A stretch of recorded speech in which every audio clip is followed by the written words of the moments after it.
Hi, welcome to Follow Up, where we run down the week's news. I'm Tanner Maxwell, video editor, and with me this week are managing editor Paulina Ferozi, campus editor Joseph Diebold, and city editor Patrick Svitek. Why don't we start with campus today? I think Joseph has some news about some people on Noyes. What's going on? Yeah, so last week, at the end of the week, Tony Kirschmeyer, who's the director of off-campus life, just sent an email to the off-campus listserv, very friendly, a reminder, and sort of a notification that they've gotten some complaints from residents of Noyes Street and the surrounding area about students being noisy. He did say that that game day situations have been better, and that the complaints haven't been as related to parties as much as just sort of groups of students late at night walking around.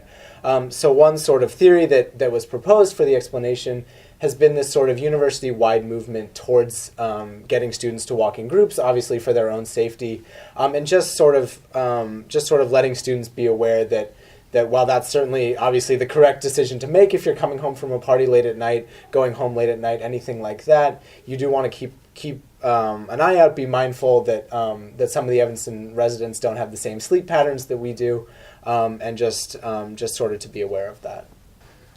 So Joseph, overall, is the picture looking better for off-campus noise complaints and partying? Because I know we started the year with a story about how there was a bit of an uptick in noise complaints and residents concerned about students out too late into the morning, being too noisy in the morning. So at this point, is the situation better? Overall, I do think it's been a little better. Obviously, Wildcat Welcome is sort of a big week for students going off campus. People are sort of getting to know the area. There's a lot of partying that goes on during that first week.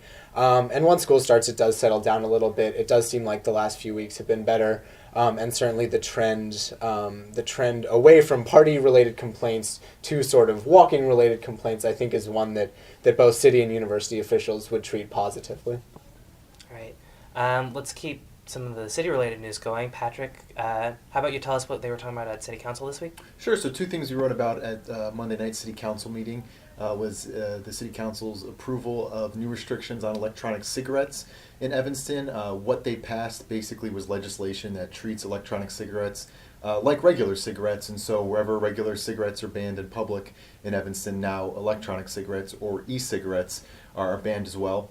So it was a nearly unanimous vote, 8-1.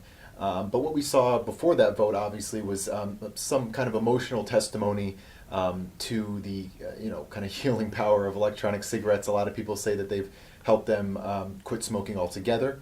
And the one alderman who voted against these new restrictions had made a very kind of personal plea for them to allow more use of electronic cigarettes in the city. Alderman Ann Rainey of the 8th Ward, she said that she smoked for 10 years and had some very personal experience with what it's like to try to quit smoking, and so she was obviously against this. But like I said, it was otherwise a pretty non-controversial vote, 8-1.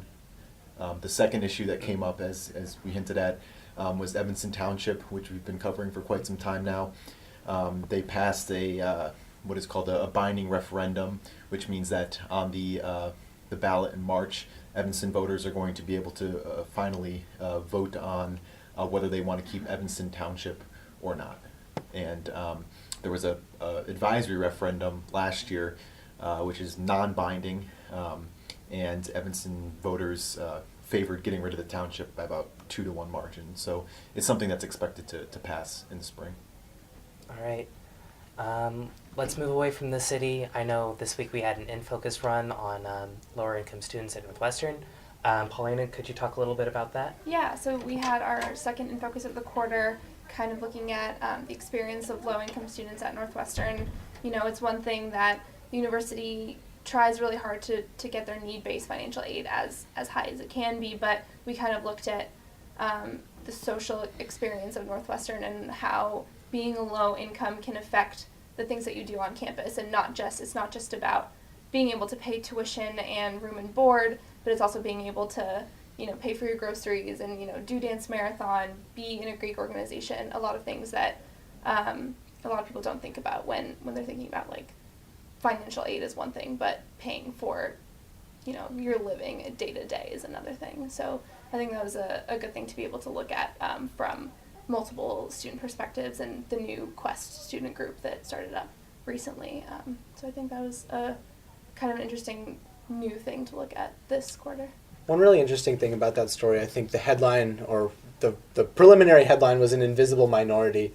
And I think that's a really interesting way of looking at it because, certainly this campus still has issues with racism, still has issues with gender inequality. But those are things you can see as soon as you sort of meet someone. Whereas, when you meet someone in your PA group on the first day at Northwestern, you know very little about where they come from, what their income status is. And certainly I think it's good to get people thinking about the kind of things that you don't even have to be super wealthy to sort of, say you want to go out to eat in downtown Evanston with your friends, things like that a lot of students on this campus, I think, assume anyone can do, but that, as we found out, that doesn't necessarily turn out to be true. Did we find any factors? I mean, I guess we've all read this story and we're to some degree involved in it. Do we find any factors that were unique to Northwestern? Because obviously at a lot of elite schools like Northwestern, the low-income student experience is kind of similar across the board, but was there anything that we can uniquely attribute to the way the Northwestern experience is, do you think?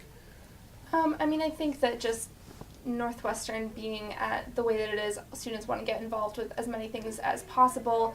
A lot of the comments online were kind of geared toward things like dance marathon, things like Greek organization, things that everybody wants to do, but some people assume like you have the money to be able to do those things. I know that during Wildcat Welcome this year we talked about making sure that students are comfortable with going out to dinner, making sure that they know that there are resources available to them if they do want to join a Greek organization. I know the Panhellenic Association started a scholarship this year, which is new, and Dance Marathon, as we saw in the story, started a $4,000 scholarship for registration this year. So I think that as far as being unique to Northwestern, just the aspect of people wanting to get involved, but there being that assumption that you do have to be able to pay for it. A lot of Being things. involved is pricey at a school Yeah. like Northwestern, it really Yeah. is. All right, that's it for us this week. Be sure to join in the conversation online at dailynorthwestern.com, and we'll see you next week.